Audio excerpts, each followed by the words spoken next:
Last lecture में अपन ने capacitor और उसके सिस्टम का ब्रेकडाउन निकालना सीखा था। आज एक पहला चीज अपन सीखने वाले हैं, equivalent capacitance of system of multiple parallel plates, है ना। अगर मल्टीपल पैरेलल प्लेट्स दी हुई हैं तो उनका इक्विवेलेंट कैसे निकालते हैं, और फिर है कैपेसिटर के साथ हम रेजिस्टर को कनेक्ट करके सर्किट की स्टडी करेंगे, पहले स्टेडी स्टेट पे, फिर चार्जिंग और डिस्चार्जिंग की इक्वेशन के फॉर्म में। ठीक, तो पहला वाला टॉपिक तो देखो आसान है ना। वो मतलब थ्योरी कुछ भी नहीं है उसमें, क्वेश्चंस है वो। Actually it is a variety of question, है ना। आपसे कुछ ऐसा कहा जाए कि आपको ना ऐसे कुछ प्लेट्स दी गई हैं, कंडक्टिंग प्लेट्स, ऐसे, है ना। 3 प्लेट्स हैं, ए बी सी। ये दोनों एक पॉइंट से लगी हुई हैं, मतलब इन दोनों को मैंने किसी पॉइंट से लगा दिया है और इसको मैंने किसी अलग पॉइंट से लगा दिया है। मैं ये ए बी सी हटा देता हूँ, वो ऐसे ही ध्यान रहेगा, है ना, ऐसा। ये एक्स और वाई, प्लेट्स का एरिया ए है और प्लेट्स के बीच की डिस्टेंस डी है। ये डिस्टेंस भी डी है और ये डिस्टेंस भी डी है ना। ऐसा 3 प्लेट्स हैं, कंडक्टिंग प्लेट्स, कंडक्टिंग प्लेट्स, और बाहर जो बनाया वो वायर है ना। ये 3 प्लेट्स हैं ऐसे, एक प्लेट, ये 2 प्लेट और ये 3 प्लेट, ये पैरेलल प्लेट्स रखी हुई हैं और इसका एरिया ए है। 2 प्लेट्स के बीच की डिस्टेंस डी है, एक्स और वाई। मतलब इस इन दोनों प्लेट्स को वाई वाले पॉइंट पे लगा देंगे, इन इस बीच वाले प्लेट को एक्स वाले पॉइंट पे। मतलब मैं बाहर से सर्किट में 2 पॉइंट लगाऊंगा। हमेशा सर्किट में तो बाहर से 2 ही पॉइंट लगेंगे क्योंकि बैटरी के 2 टर्मिनल होते हैं। ठीक, तो आपसे पूछते हैं कि find equivalent capacitance between X and Y. X and Y के बीच इक्विवेलेंट कैपेसिटेंस क्या होगा, है ना। सुनना, सॉल्व करने का बिल्कुल सिंपल सा मेथड है। बेटा यहाँ 2 कैपेसिटर बन रहे हैं, है ना। देखो बाहर वाली प्लेट पे तो चार्ज 0 आएगा, कैपेसिटर की बाहर वाली सरफेस पे चार्ज नहीं आता है। तो अंदर अंदर वाली प्लेट पे, इस पे चार्ज आएगा, इस पे चार्ज आएगा, इस पे चार्ज आएगा, इस पे चार्ज आएगा। तो ये 2 कैपेसिटर फॉर्म कर रहे हैं। मैं प्लेट्स की नंबरिंग कर रहा हूँ, मैं सरफेसेस की नंबरिंग कर रहा हूँ जो मिलके कैपेसिटर बनाएंगे। 1 2 3 4, 1 और 2 मिलके एक कैपेसिटर, 3 और 4 मिलके एक कैपेसिटर। तो अपने पास एक्चुअली यहाँ 2 कैपेसिटर है, एक 1 और 2 का कॉम्बिनेशन, एक 3 और 4 का कॉम्बिनेशन। ये 4 प्लेट्स मिलके कैपेसिटर बना रहे हैं। अच्छा, ये प्लेट y पे लगी हुई है, इसका मतलब प्लेट 1 का पोटेंशियल y होगा और प्लेट 4 का पोटेंशियल भी y होगा। प्लेट 2 का पोटेंशियल x होगा और प्लेट 3 का पोटेंशियल x होगा। तो अपने पास सिर्फ 2 ही तरह के पॉइंट्स हैं। 2 तरह के पॉइंट्स कहने का मतलब 2 तरह के पोटेंशियल वाले पॉइंट्स। 2 तरह के पॉइंट्स कहने का क्या मतलब, 2 तरह के पोटेंशियल वाले पॉइंट्स, एक्स और वाई। मतलब बाहर से अगर मैं बैटरी लगाऊंगा एक एंड एक्स पे और एक एंड वाई पे, तो या तो हर प्लेट एक्स पे लगी होगी या तो हर प्लेट वाई पे लगी होगी, है ना। जैसे मैं कहूँ कि प्लेट 1 कहाँ लगी हुई है, तो वाई पे। तो इसको ऐसे ड्रॉ करते हैं, पता है, रीड्रॉ करना। ये प्लेट 1 है, प्लेट 2 कहाँ लगी है, एक्स पे। प्लेट 1 और प्लेट 2 को लगा दिया, ये एक कैपेसिटर बन गया 1 और 2 वाला। देखो 1 प्लेट वाई पे लगी थी, 2 प्लेट एक्स पे लगी थी। 3 प्लेट कहाँ लगी है, एक्स पे। 4 प्लेट कहाँ लगी है, वाई पे। ये अपने दोनों कैपेसिटर, है ना। अच्छा, दोनों का कैपेसिटेंस इक्वल होगा, ये इसका सी भी होगा epsilon naught A upon D, इसका सी भी होगा, C is equal to epsilon naught A upon D. ऐसे सवाल में सी ऑलमोस्ट हमेशा इक्वल ही आता है। देखो ध्यान से, ये दोनों कैपेसिटर पैरेलल में है, तो सी इक्विवेलेंट क्या आ गया, 2c, मतलब 2 epsilon naught A upon D. बस यही करना होता है कि ऐसे क्वेश्चंस में अपने को प्लेट की नंबरिंग करनी होती है। नंबरिंग के हिसाब से कैपेसिटर को ड्रॉ करना होता है कि कौन से नंबर प्लेट कहाँ लगा हुआ है, ये 4 था, है ना। और अपने को सी इक्विवेलेंट कैलकुलेट करना है। एक क्वेश्चन और करा रहा हूँ, फिर उसके बाद तीसरा क्वेश्चन आप करोगे, फिर 2-3 क्वेश्चन मॉड्यूल में है, वो भी आपको करना है। ठीक है, एक क्वेश्चन और करा रहा हूँ, प्लेट बढ़ा देता हूँ।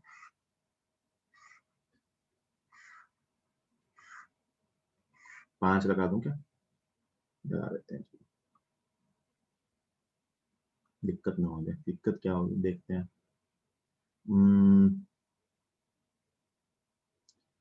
इन दोनों को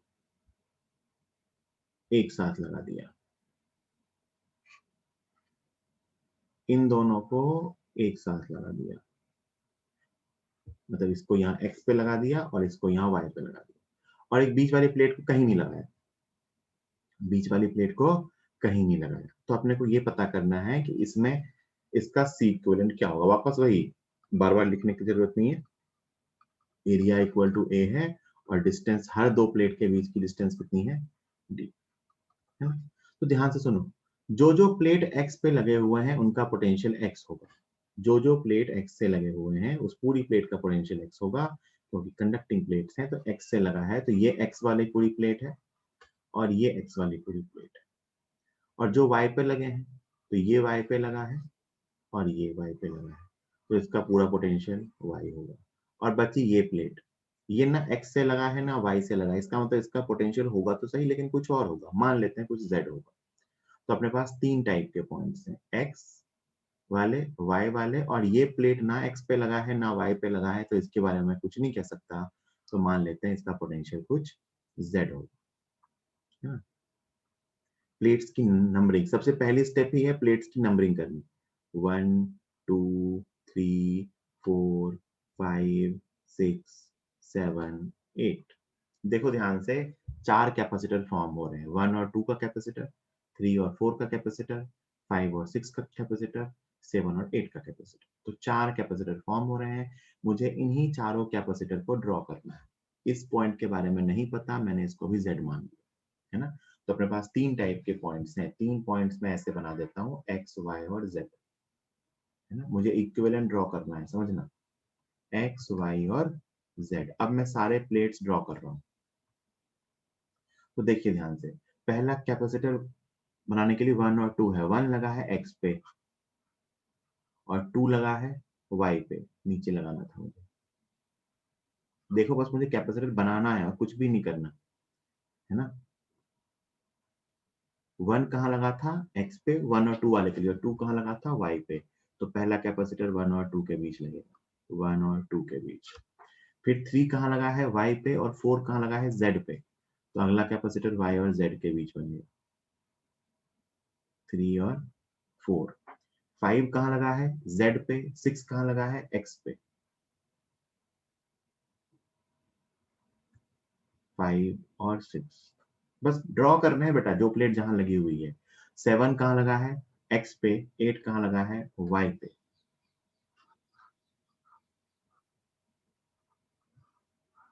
ये 7 और ये 8। मैंने हर प्लेट की नंबरिंग कर दी, उसके अकॉर्डिंग अपने ने सिस्टम ड्रॉ कर लिया। अब आपको इसका सी इक्विवेलेंट निकालना है, हर कैपेसिटर सी वाला है, तो आप ध्यान से देखोगे ऊपर वाला C/2 है, इसको सॉल्व करोगे तो ऊपर वाला जो दोनों कैपेसिटर है वो मिलके C/2 बन जाएगा, और ये नीचे C और ये भी नीचे C, तो C/2 C और C, so C equivalent is 5C/2। 5C/2 मतलब 5 epsilon not A upon 2D। ये रहा आंसर, है ना। तो ऐसे ही सिंपल सॉल्व करना होता है। पहली स्टेप आप ऐसा मान लो कि अपने को देखना होता है कितने टाइप की प्लेट्स हैं। जो प्लेट किसी वायर से या किसी बाहर से लगी हुई हैं उसको वही मान लिया, जो प्लेट्स ऐसी नहीं लगी हुई हैं उसको अपन कुछ अलग नाम दे सकते हैं, और हो सकता है दो ऐसी प्लेट्स होती तो एक को Z मान लेते हैं, एक को W मान लेते हैं। फिर प्लेट्स की नंबरिंग करते हैं जो मिलके कैपेसिटर बनाएंगे, और उन पॉइंट से उसको लगा के अपना सिस्टम बना लेते हैं। ठीक, तो ये तो था इसका इक्विवेलेंट कैपेसिटेंस कैलकुलेट करना। किसी को कोई दिक्कत है तो बताओ, अदरवाइज इसको अपन लिख सकते हैं। किसी को कोई दिक्कत हो तो मुझे चैट बॉक्स में लिख के बता सकता है, अदरवाइज इसको लिखिए जल्दी, फिर एक क्वेश्चन आपको करने के लिए दूंगा। ठीक है,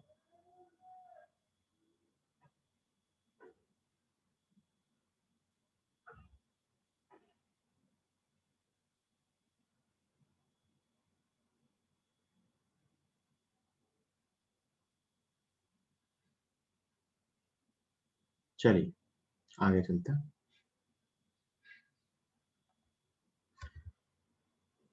तो अगला क्वेश्चन है, ये एक ही क्वेश्चन में दोनों पार्ट पूछ लेता हूँ।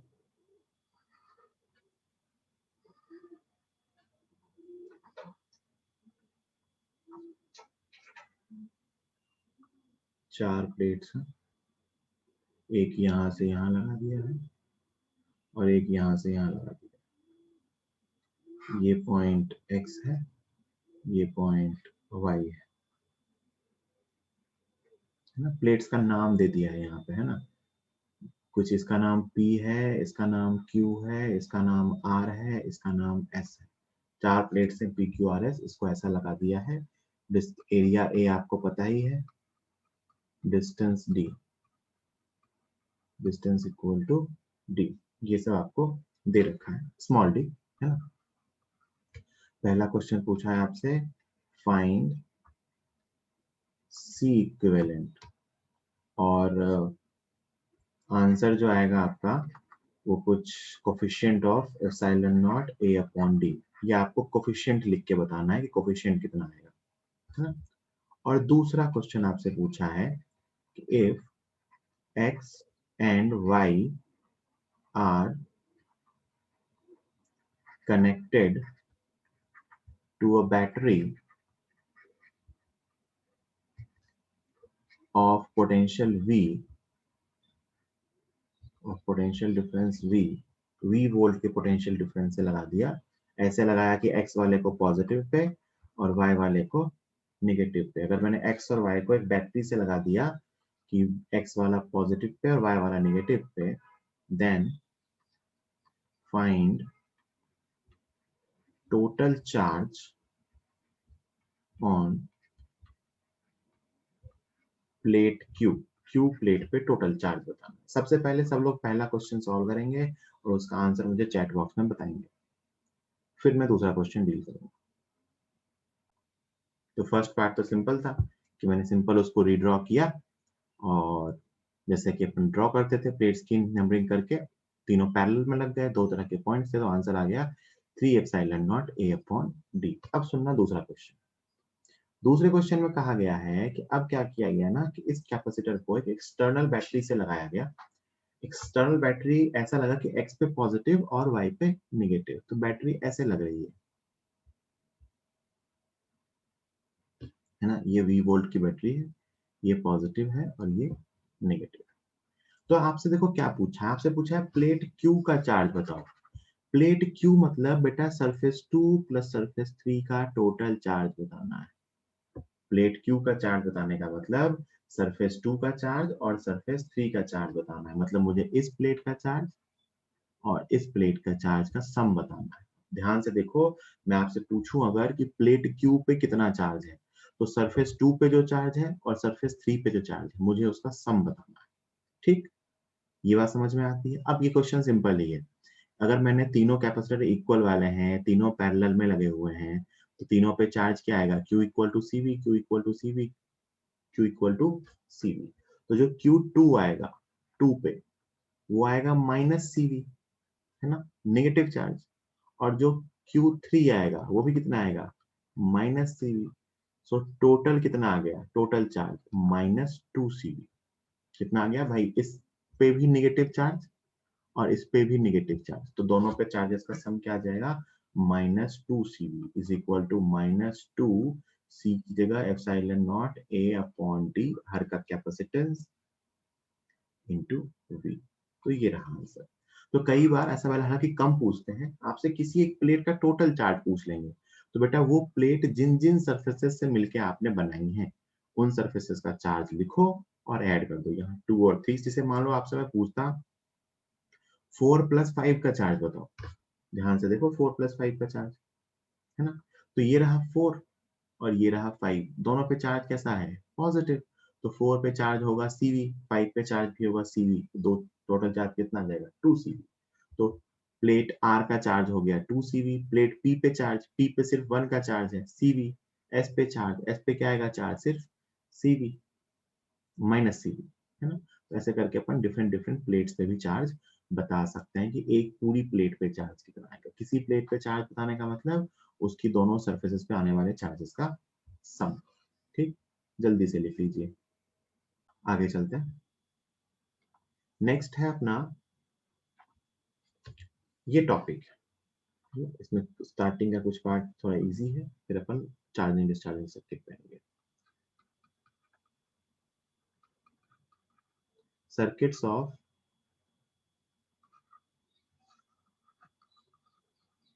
Capacitor and resistor, circuits of capacitor and resistor, है ना, आरसी सर्किट है, आरसी सर्किट बोल देते हैं इसको, आरसी सर्किट, वो भी डीसी में, डीसी सोर्स के साथ। आगे का आरसी सर्किट अपना एसी चैप्टर में आएगा, वो अलग है ना, अभी अपन डीसी सोर्स के साथ सीख रहे हैं, ठीक। तो मैं अगर इसकी बेसिक थीम की बात करूं तो बेटा मान लो एक कैपेसिटर है और साथ में एक रेजिस्टर है ना, मैंने एक बैटरी लगा दी है, लंबे टाइम से बैटरी इसमें लगी हुई है, ये अपना सिंपल सा सर्किट है, स्टेडी स्टेट आ चुका है, स्टेडी स्टेट, स्टेडी स्टेट की बात करें जो अभी तक अपन स्टडी कर रहे थे, स्टेडी स्टेट मतलब connected for a long time, connected for a long time, है ना, स्टेडी स्टेट आ चुका है, ये V वोल्ट की बैटरी है, ये कैपेसिटर है C का, ये रेजिस्टर है R का। तो जरा सोच के देखो, सर्किट में जो भी करंट फ्लो होनी होगी वो हो चुकी होगी, है ना। कैपेसिटर का काम क्या होता है, कैपेसिटर सर्किट में चार्ज होता है, तो जो भी होना होगा, क्या होगा वो अपन बाद में बात करेंगे, बट जो भी होना होगा वो हो चुका होगा और कैपेसिटर फुली चार्ज हो चुका होगा, है ना। मान लो उसमें जो भी करंट फ्लो होके, मतलब ऐसा तो हो नहीं सकता ना कि उस पे चार्ज जिंदगी भर बढ़ता ही रहे, मतलब मैंने उसको बैटरी पे लगा दिया तो वो पूरी जिंदगी चार्ज ही होता रहे, ऐसा तो नहीं होगा, कभी ना कभी जाके वो चार्ज होके रुक जाएगा। तो बिल्कुल ऐसा ही होता है, कहीं भी जब सर्किट में कैपेसिटर लगा होता है तो कुछ टाइम बाद कैपेसिटर फुल्ली चार्ज हो जाता है। तो इस सर्किट में लगा कैपेसिटर भी या किसी भी सर्किट में लगा कैपेसिटर भी स्टेडी स्टेट पे फुली चार्ज हो चुका होगा। फुली चार्ज होने का मतलब है अब उसका चार्ज चेंज नहीं हो रहा है, फुली चार्ज होने का यही मतलब है कि अब उसका चार्ज चेंज नहीं हो रहा है, और अब उसका चार्ज चेंज नहीं हो रहा है, इसका मतलब कैपेसिटर वाली ब्रांच में कोई करंट फ्लो नहीं होगी, ये सबसे कीवर्ड है कि स्टेडी स्टेट पे जिस ब्रांच में कैपेसिटर लगा होगा उस ब्रांच में कोई करंट फ्लो नहीं होगी, है ना। जब तक आपको क्वेश्चन में सर्किट ओपन सर्किट क्लोज ना दिया जाए, अपन सर्किट हमेशा स्टेडी स्टेट पे मानते हैं, और स्टेडी स्टेट में अपन कहते हैं कि स्टेडी स्टेट आ चुकी है, लंबे टाइम तक सर्किट ऐसा बंद था, तो अपन कहते हैं battery connected for a long time, है ना, battery connected for a long time, तो अपन कहते हैं capacitor is fully charge, capacitor is fully charge, capacitor पूरी तरह से चार्ज हो चुका है, and this implies there is no current in the branch of capacitor, capacitor की ब्रांच में कोई करंट नहीं है, जिस सर्किट की जिस ब्रांच में कैपेसिटर लगा है उसमें कोई भी करंट फ्लो नहीं हो रही है, ये इंपॉर्टेंट है। मतलब इस इंस्टेंट पे सर्किट में करंट क्या होगी बेटा, जीरो, सर्किट में करंट जीरो। अच्छा, रेजिस्टर के क्रॉस, रेजिस्टर के क्रॉस आप सब लोग जानते हो V is equal to IR होता है, ओम्स लॉ बेसिक सा है। अगर रेजिस्टर के क्रॉस नो करंट, अगर मैं कहूं कि रेजिस्टर में कोई करंट नहीं है, इसका मतलब उसके क्रॉस कोई पोटेंशियल डिफरेंस भी नहीं होगा। अगर सर्किट में कहीं भी एक रेजिस्टर लगा हुआ है और उससे कोई करंट फ्लो नहीं हो रही है तो उस रेजिस्टर के क्रॉस कोई पोटेंशियल डिफरेंस भी नहीं होगा। मतलब इस डायग्राम में इसके क्रॉस पोटेंशियल डिफरेंस क्या होगा बेटा, जीरो। क्या होगा, जीरो, क्योंकि सर्किट में करंट कितनी है, जीरो। तो ये जो पूरा का पूरा पोटेंशियल डिफरेंस है ये कहाँ जाएगा, इसके क्रॉस बी, है ना। तो इसीलिए अभी तक भी अपन यही स्टडी किया करते थे, भी अपन इक्विवेलेंट सीख रहे थे ना, तो अपन यही मानते थे कि कैपेसिटर को जितने वोल्ट की बैटरी से चार्ज किया, कैपेसिटर पे उतना ही चार्ज आ गया। तो सबसे कीवर्ड क्या है कि at steady state, steady state जब आ जाता है तो कैपेसिटर फुल्ली चार्ज हो जाता है और कैपेसिटर वाली ब्रांच में कोई करंट नहीं होती है। ये चीज बहुत कम आई, है ना। अब देखो जैसे इस पे बेस में क्वेश्चन करवाता हूँ, देखना ध्यान से। मान लो बेटा आपको एक सर्किट दिया है ऐसा कुछ,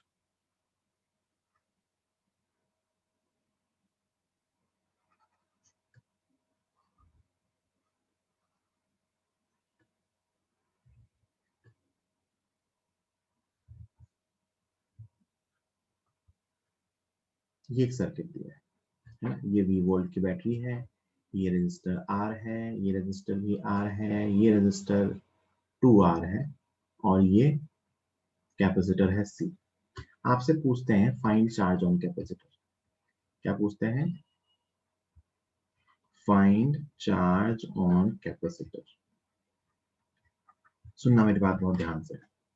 फाइंड चार्ज ऑन कैपेसिटर। तो अपन क्या कहते हैं? अपन ये कहते हैं कि सर्किट बंद है, ऑब्वियस सी बात है, कुछ नहीं कहा है क्वेश्चन में, इसका मतलब स्टेडी स्टेट। क्वेश्चन में स्टेडी स्टेट नहीं तभी होता है जब कहा जाए कि इस टाइम पे स्विच बंद किया गया, इस टाइम पे स्विच ओपन किया गया। कुछ नहीं कहा है, सर्किट दिया है कैपेसिटर रेजिस्टर का, इसका मतलब सर्किट स्टेडी स्टेट पे है। तो मैंने अभी जस्ट क्या सिखाया कि स्टेडी स्टेट पे कैपेसिटर वाली ब्रांच में कोई करंट नहीं होती है, मतलब इस ब्रांच में करंट क्या होगी बेटा? जीरो। यहाँ करंट जीरो होगी ना, तो ऑब्वियस सी बात है यहाँ भी करंट जीरो। तो बैटरी से जो भी करंट आएगी आई, वो यहाँ और फिर वो इस तरफ जाएगी। मतलब सिर्फ नीचे नीचे वाले लूप में ही करंट फ्लो होगी, ऊपर वाले लूप में कोई करंट फ्लो नहीं हो रहा होगा।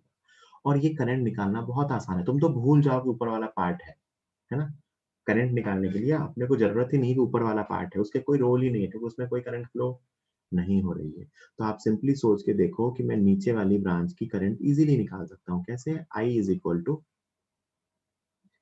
सिर्फ ये लूप देखना है ना। तो इस लूप में, इसमें तो कोई करंट ही नहीं है, तो इसको भूल जाओ, ऊपर वाली ब्रांच भी भूल जाओ। बैटरी से करंट निकली और यहाँ से इस रजिस्टर से होते हुए, यहाँ से इधर से होते हुए यहाँ आ गई।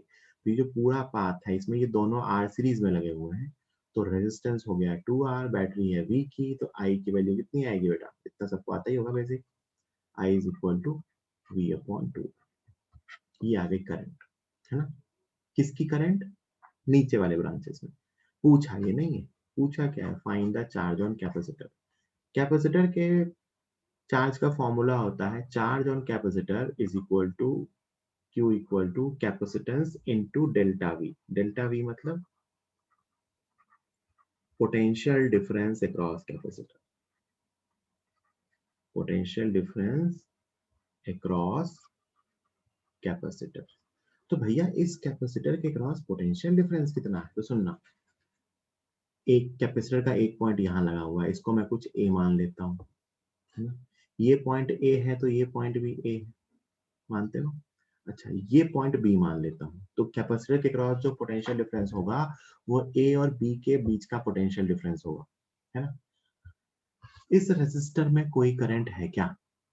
नहीं। इसका मतलब इसके क्रॉस कोई पोटेंशियल डिफरेंस नहीं होगा, मतलब ये पॉइंट बी है तो ये पॉइंट भी बी होगा और ये पॉइंट भी बी होगा। एक्चुअली तो ये पॉइंट भी ए होगा और ये पॉइंट भी बी होगा। तो समझो इस चीज को। मुझे अगर कैपेसिटर के क्रॉस पोटेंशियल डिफरेंस निकालना है तो कैपेसिटर के क्रॉस पोटेंशियल डिफरेंस वही होगा जो इस पूरी ब्रांच के क्रॉस होगा, क्योंकि इस ब्रांच में जो रजिस्टर लगा है उसमें कोई करंट ही नहीं होगी, तो उसका कोई रोल ही नहीं है। इसका मतलब कैपेसिटर का एक एंड यहाँ लगा है, दूसरा एंड यहाँ लगा है। तो बेटा अगर मैं आपसे पूछूं कि पॉइंट ए और बी के बीच पोटेंशियल डिफरेंस क्या है, तो आप कहोगे सर ए और बी रजिस्टर पे लगे हुए। देखो ध्यान से, मुझे क्या चाहिए? इस डेल्टा वी के लिए मुझे क्या चाहिए? Potential difference between A and B, A और बी पॉइंट के बीच का पोटेंशियल डिफरेंस। ए और बी पॉइंट के बीच का पोटेंशियल डिफरेंस आप यहां से भी निकाल सकते हो, यहां से भी निकाल सकते हो, सेम आंसर है। ये पॉइंट ए है, ये पॉइंट बी है, ये एक रेजिस्टर के थ्रू लगे हुए हैं। बेटा सिंपल सी बात है, आर रेजिस्टर से लगा हुआ है, आई करंट फ्लो हो रही है ए और बी के बीच। तो मैं पूछूं कि बताओ डेल्टा वी ए बी कितना होगा, तो आप कहोगे sir I into R, Ohm's law से, है ना। तो ए और बी के बीच का पोटेंशियल डिफरेंस आ गया आई आर। यहाँ से लिखोगे तो भी आ जाएगा, वी माइनस आई आर लिखना पड़ेगा, यहाँ सिर्फ आई आर लिखना पड़ेगा, ठीक है। तो डेल्टा वी आ गया, आई कितना था? V by two R, into R cancel हुआ, आ गया वी बाई टू। ये रहा कैपेसिटर के cross potential difference, charge equal to C V by two. This is charge on the capacitor, है ना। सिंपल। मैंने क्या बोला, वापस सुनो मेरी बात। जिस ब्रांच में कैपेसिटर लगा होता है उस ब्रांच में कोई करंट नहीं होती है ना। इसका मतलब कैपेसिटर के क्रॉस पोटेंशियल डिफरेंस वही होगा जो उस पूरी ब्रांच के क्रॉस पोटेंशियल डिफरेंस होगा। तो इस पूरी ब्रांच के क्रॉस मुझे पोटेंशियल डिफरेंस निकालना है। ये ब्रांच यहाँ से यहाँ के बीच लगी हुई है, मतलब आर वाले रेजिस्टर के क्रॉस। तो अपन कहेंगे कि जो आर वाला रेजिस्टर है, क्योंकि उसमें करंट आई है, तो उसके क्रॉस जो पोटेंशियल डिफरेंस है वो है आई इंटू आर। तो ये आ गया पोटेंशियल डिफरेंस, ये आ गई वोल्टेज और चार्ज। ठीक, जल्दी से नोट कीजिए, फिर अपन आगे क्वेश्चन और करेंगे। चलिए नेक्स्ट क्वेश्चन। मैं इसके ऑप्शंस भी लिखूंगा, आपको उस ऑप्शन सेलेक्ट करना है। ये बैटरी है,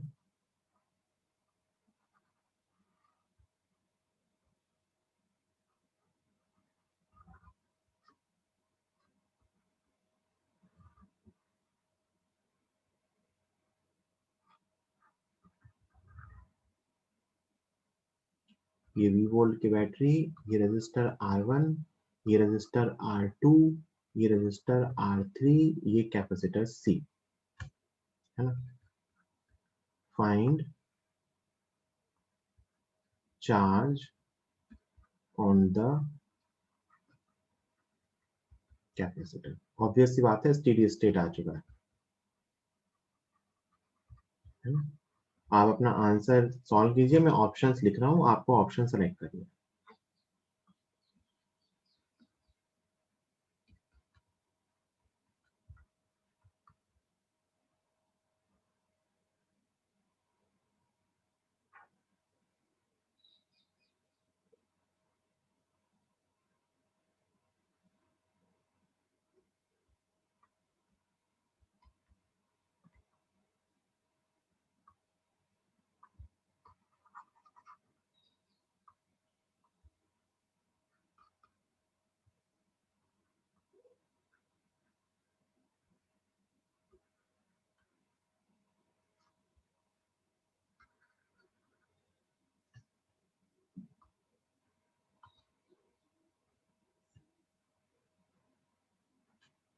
सॉल्व कीजिए, मैं आंसर्स लिख रहा हूँ, आपको सही आंसर ऑप्शन वाला सेलेक्ट करना है।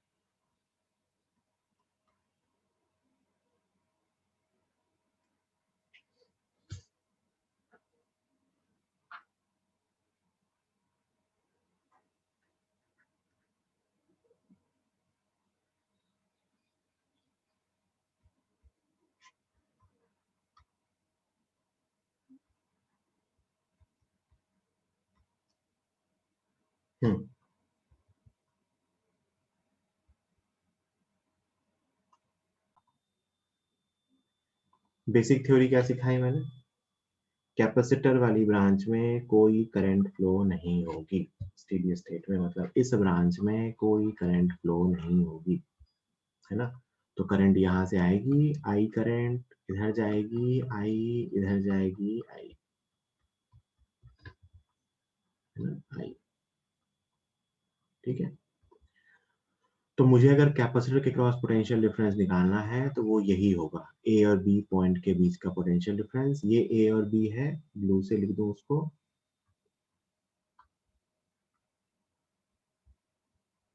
अगर मुझे कैपेसिटर के क्रॉस पोटेंशियल डिफरेंस निकालना है तो वो इन दोनों पॉइंट्स के बीच का पोटेंशियल डिफरेंस होगा, है ना। ठीक है, तो निकाल लेते हैं पोटेंशियल डिफरेंस, आई निकाल लेते हैं। आई की वैल्यू क्या आएगी, तो भाई सर्किट में सिर्फ बाहर बाहर वाले लूप में करंट जा रही है, तो I is equal to V upon R one plus R three, this is current. और वी ए बी, ए और बी के बीच का पोटेंशियल डिफरेंस, तो वो वही है जो आर थ्री के क्रॉस है, is equal to I into R three. भाई ए और बी पॉइंट के बीच का पोटेंशियल डिफरेंस वही है जो इस आर थ्री के cross, I into R three. So it is V R three upon R one plus R two, R three, है ना। तो अपने से क्या पूछा गया, चार्ज।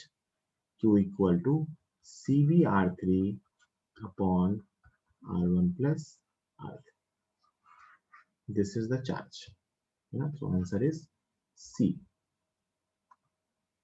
ठीक है, ये बी गलत है कुशल, सी है आंसर। जल्दी लिख लीजिए, 30 सेकेंड में, फिर एक क्वेश्चन और दूंगा, ठीक है। चलिए अगला क्वेश्चन, थोड़ा अच्छा क्वेश्चन लो, देखो। देखो देखो देखो देखो देखो,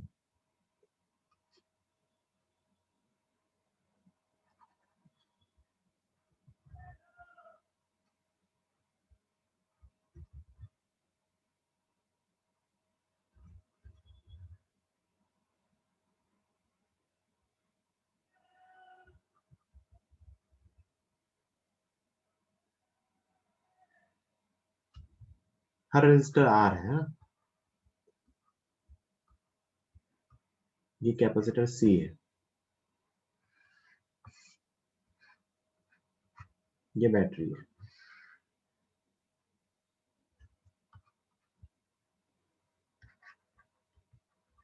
find charge on capacitor, find charge on capacitor eight steady state, steady state में कैपेसिटर का चार्ज होगा।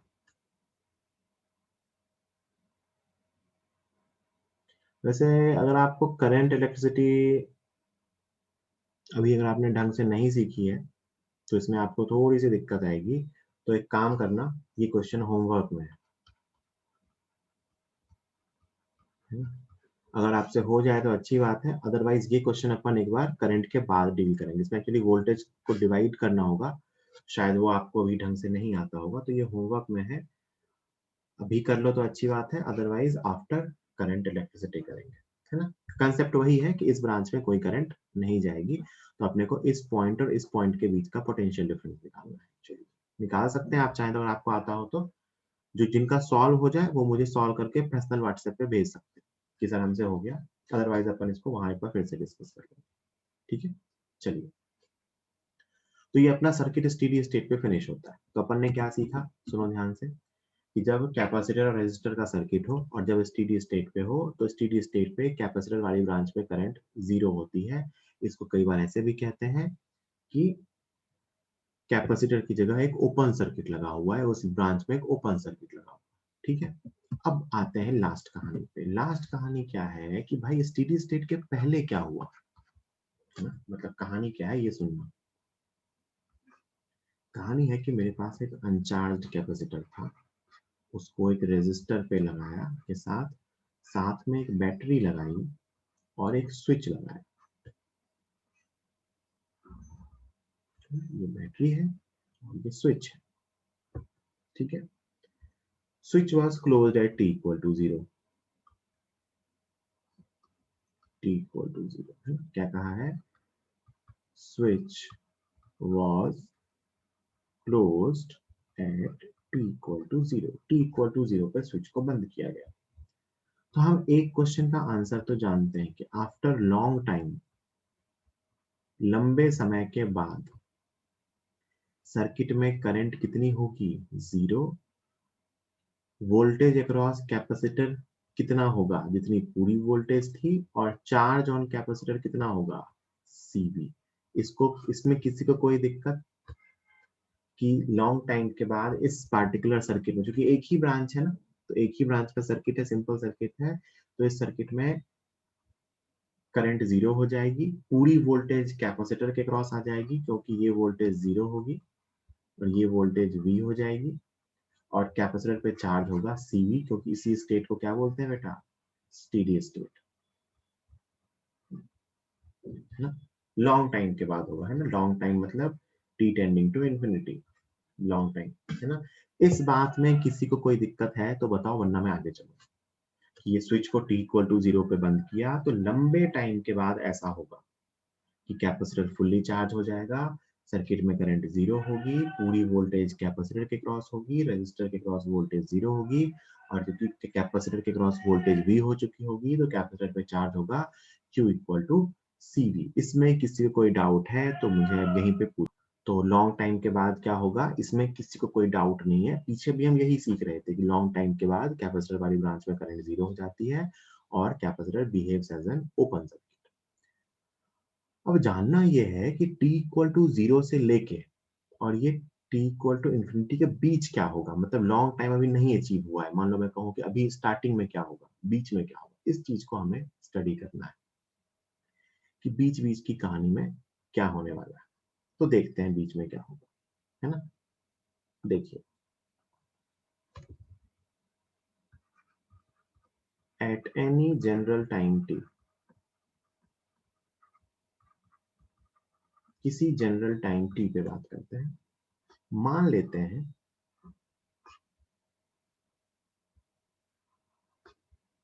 उस जनरल टाइम टी पे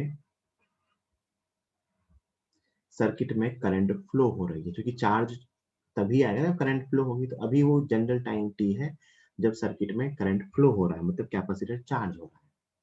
इस पे चार्ज आ चुका है प्लस क्यू, इस पे चार्ज है माइनस क्यू। इसमें से भी करंट फ्लो हो रही है आई, बैटरी का पोटेंशियल डिफरेंस है वी। चार्ज प्लस क्यू है, charge is increasing, charge increase हो रहा है। चार्ज क्या हो रहा है? इंक्रीज। पहले चार्ज जीरो था ना, फिर चार्ज इंक्रीज हो रहा है, इंक्रीज होता होता मैक्सिमम वैल्यू तक पहुंचेगा, तो अभी चार्ज इंक्रीज हो रहा है ना। कि एक जनरल टाइम टी है, मान लिया जनरल टाइम टी पे सर्किट में आई करंट फ्लो हो रही है, कैपेसिटर की प्लेट पे चार्ज क्यू है और चार्ज इंक्रीज हो रहा है, और रेजिस्टर में भी आई करंट ऑब्वियस सी बात है फ्लो होगी। ये बेसिक सर्किट है। मैं इस लूप में केवीएल लिख रहा हूँ, है ना। क्या लिख रहा हूँ मैं लूप में? केवीएल। तो केवीएल में लिखना चालू करूंगा तो केवीएल कहता है कि लूप में सारी वोल्टेजेस का सम जीरो होता है। यहाँ से यहाँ गए, बैटरी क्रॉस किया, प्लस वी, कैपेसिटर की पॉजिटिव प्लेट से नेगेटिव प्लेट गए, माइनस क्यू बाई सी, और रेजिस्टर में करंट की डायरेक्शन में गए तो माइनस आई आर, मतलब हाई पोटेंशियल से लो पोटेंशियल गए, minus I R equal to zero. Resistor में इधर जाते हैं तो माइनस पोटेंशियल डिफरेंस आता है ना। तो ये अपन ने लिख लिया, ठीक। अच्छा, चार्ज इंक्रीज हो रहा है, चार्ज क्या हो रहा है? इंक्रीज हो रहा है। मैं करंट को क्या लिख सकता हूँ? What will be current? तो मैं करंट को लिख सकता हूँ D Q by D T, है ना। ये v minus Q by C minus I को क्या लिखूंगा बेटा? D Q by D T. Charge के चेंज होने की रेट ही क्या होती है? करंट। जिस रेट से कैपेसिटर का चार्ज चेंज हो रहा होगा वही तो करंट की रेट होगी, into R equal to zero. Solve करते हैं। D Q by D T को एक तरफ लेके गया मैं, और इधर क्या बचा? ये इंटू ऊपर आर भी रखते हैं अभी, है ना। R D Q by D T is equal to, ये क्या बच रहा है? नीचे सी आ गया, ये बचा सी वी माइनस क्यू, है ना। क्यू वेरिएबल है, अब मुझे इसे इंटीग्रेट करना होगा।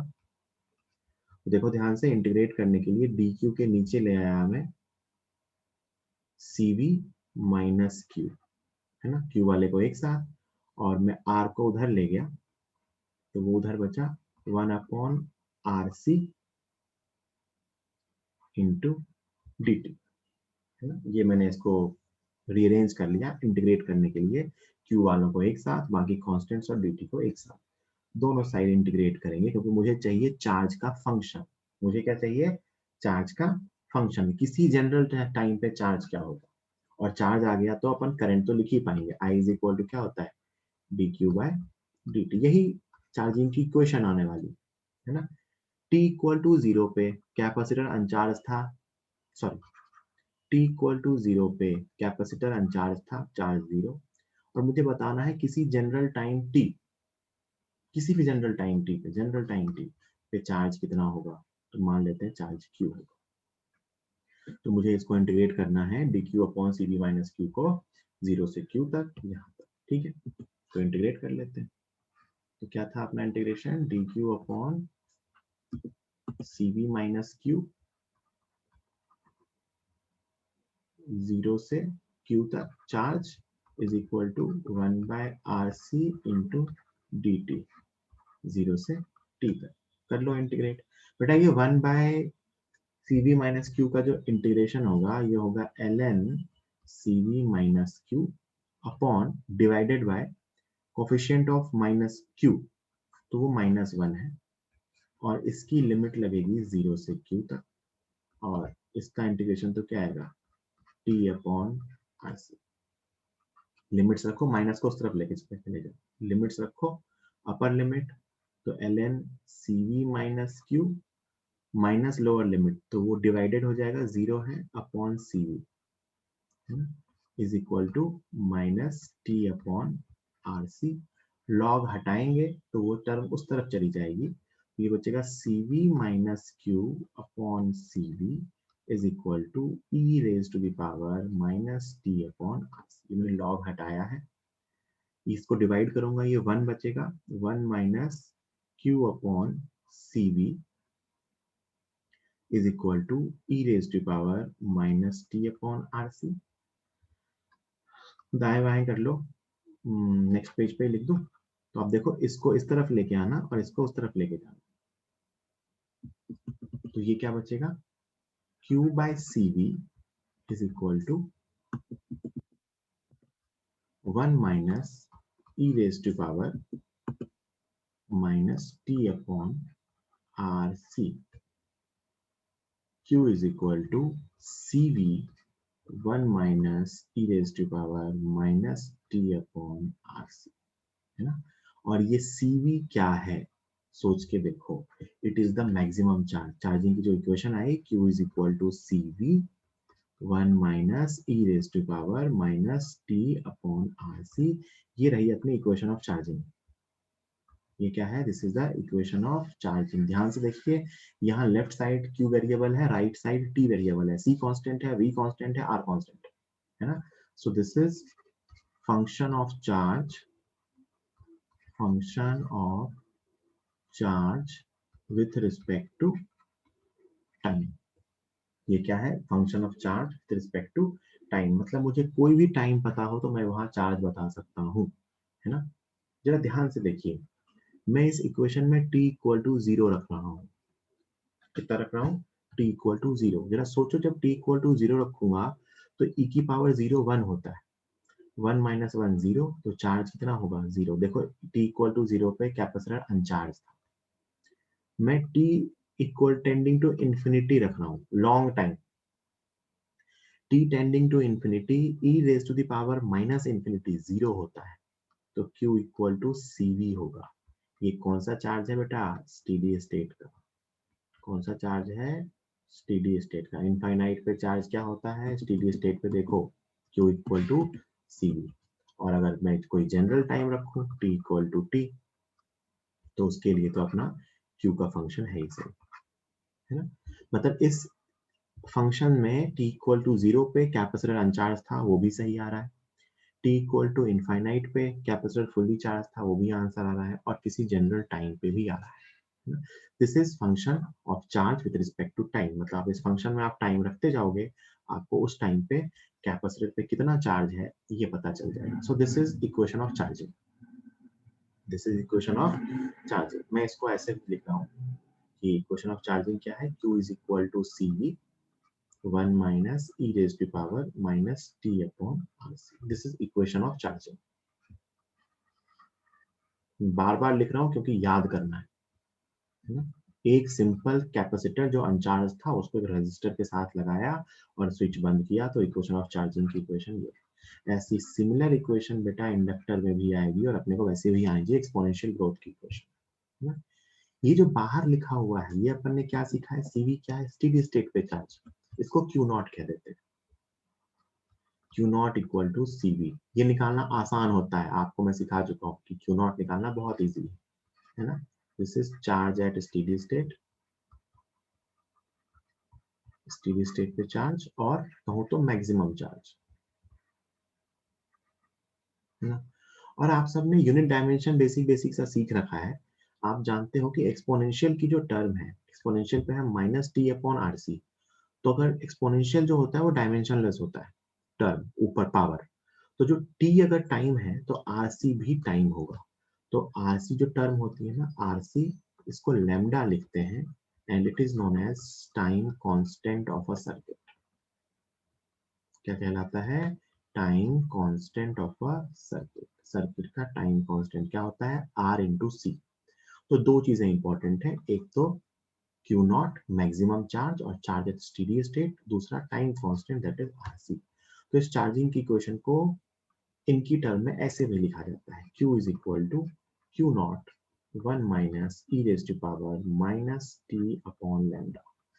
This is also equation of charging. बस मैंने क्या किया है, CV को Q नॉट लिख दिया है और RC को लैम्डा लिख दिया, ठीक है।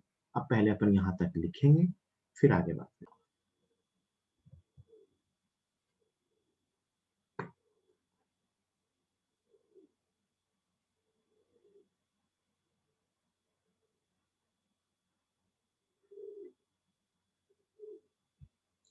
ठीक है, तो ये अपनी इक्वेशन ऑफ चार्जिंग है, Q is equal to Q not 1 minus E raise to power minus T upon lambda.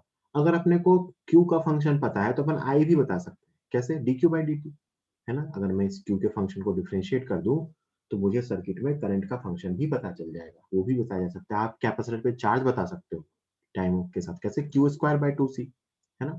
सब कुछ बता सकते हैं। वोल्टेज अक्रॉस कैपेसिटर बता सकते हो, कैसे, V equal to Q by C, सब कुछ बता सकते हैं। देखो जैसे मैं कह दूं कि आपको कैपेसिटर पे चार्ज की इक्वेशन पता है, Q is equal to Q not 1 minus E raise to power minus T upon lambda, है ना, जिसको आप ऐसे भी लिखते थे, C V 1 minus E raise to power minus T upon R C. मैं पूछूं करंट का फंक्शन क्या होगा, I, current of the circuit, I is equal to D Q by D T, है ना। इसको डिफरेंशिएट करो जरा, फर्स्ट टर्म का डेरिवेटिव जीरो आएगा, सेकेंड टर्म को जब आप डिफरेंशिएट करोगे तो देखो क्या आएगा, वो आ जाएगा वी बाय आर, करके देख लेना, E raise to power minus T upon R C, है ना। वी बाय आर क्या है, सोच के देखो, टी इक्वल टू जीरो पे करंट, वो मैं आगे बता देता हूँ अभी, है ना। वी बाय आर क्या है कि टी इक्वल टू जीरो पे जब कैपेसिटर पे चार्ज जीरो था तो I equal to V by R, इसको आई नॉट लिखते हैं, E raise to power minus T upon R C, है ना। मैं पूछूं बताओ कैपेसिटर के क्रॉस वोल्टेज क्या होगी, voltage across capacitor, voltage equal to Q by C, तो Q का फंक्शन पता है, C से डिवाइड कर दो, V into 1 minus E raise to power minus T upon R, ये रहा कैपेसिटर पे वोल्टेज। सर्किट की टोटल वोल्टेज V है, कैपेसिटर पे वोल्टेज आई V माइनस दिस, तो voltage across resistor it will be V minus voltage across capacitor, या फिर ऐसे भी लिख सकते हो, E raise to power minus T upon R C, और इसको आप ऐसे भी निकाल सकते हो, we register equal to I into R, I का फंक्शन पता है, उससे मल्टीप्लाई करना तो भी यही आएगा। आप ये भी बता सकते हो कि energy stored in the capacitor किसी टाइम पे as a function of time, energy stored in the capacitor as a function of time क्या होगा, Q square by two C, Q का फंक्शन यहाँ रख देना, पुट फंक्शन ऑफ क्यू, है ना। तो आप सब कुछ बता सकते हो, किसी भी टाइम पे चार्ज क्या होगा, किसी भी टाइम पे सर्किट में करंट क्या होगी, किसी भी टाइम पे कैपेसिटर पे वोल्टेज क्या होगी, किसी भी टाइम पे रेजिस्टर पे वोल्टेज क्या होगी, किसी भी टाइम पे stored energy, this is stored energy on the capacitor, stored energy in capacitor as a function of time, capacitor में stored energy as a function of time, ठीक है। चलो आज इतना ही सीखेंगे, ठीक है, इसको लिख लीजिए, इसको घर से रिवाइज करके आइए। सुन लो ये छोटी सी चीज कि t इक्वल टू जीरो पे अगर मैं बात करूं, t इक्वल टू जीरो पे अगर मैं सर्किट बनाऊं तो t इक्वल टू जीरो पे ये v था, ये r था, ये c था, तो t इक्वल टू जीरो पे कैपेसिटर पे चार्ज जीरो था, तो कैपेसिटर के क्रॉस वोल्टेज भी जीरो आएगी, क्योंकि वोल्टेज होता है q बाई सी। तो t इक्वल टू जीरो की जब बात की जाएगी तो t इक्वल टू जीरो पे यहाँ पे कोई वोल्टेज नहीं होगी, voltage across capacitor is zero. Total voltage कितनी है, तो v, तो रेजिस्टर की वोल्टेज कितनी होगी, voltage across resistor is v, तो यहाँ से करंट फ्लो होगी I, और इस I की वैल्यू होगी I is equal to v by R. ये मैक्सिमम करंट है ना, मैक्सिमम करंट। देखो ध्यान से, ये करंट ऐसे फ्लो हो रही है जैसे कि फील हो रहा है कि कैपेसिटर तो है ही नहीं। तो कई जगहों पे आप ऐसा भी लिखा देखोगे कि t इक्वल टू जीरो पे कैपेसिटर की जगह कंडक्टिंग वायर मान सकते हैं, क्या मान सकते हैं, कंडक्टिंग वायर, कि अगर t इक्वल टू जीरो पे बात करें तो कैपेसिटर की जगह क्या लगा हुआ है, कंडक्टिंग वायर, क्योंकि कंडक्टिंग वायर के क्रॉस भी पोटेंशियल डिफरेंस जीरो होता है ना। तो ऐसा लगता है जैसे कैपेसिटर सर्किट में है ही नहीं, कंडक्टिंग वायर। और t टेंडिंग टू इंफिनिटी पे मैंने बताया था कैपेसिटर से कोई करंट फ्लो नहीं होती है, तो कैपेसिटर की जगह क्या मान सकते हैं, ओपन सर्किट, क्या मान सकते हैं, ओपन सर्किट। तो कई जगहों पे ऐसे ये ट्रिक के फॉर्म में लिखा होता है कि t इक्वल टू जीरो पे कैपेसिटर की जगह कंडक्टिंग वायर मान लो, t इक्वल टू इंफिनिटी पे कैपेसिटर की जगह ओपन सर्किट मान लो, है ना। कंडक्टिंग वायर मानने का मतलब है उसके पास पोटेंशियल डिफरेंस जीरो है, ओपन सर्किट मानने का मतलब है उससे कोई करंट फ्लो नहीं होती, तो वो मैक्सिमम करंट है T इक्वल टू 0 पे I not that is V by R।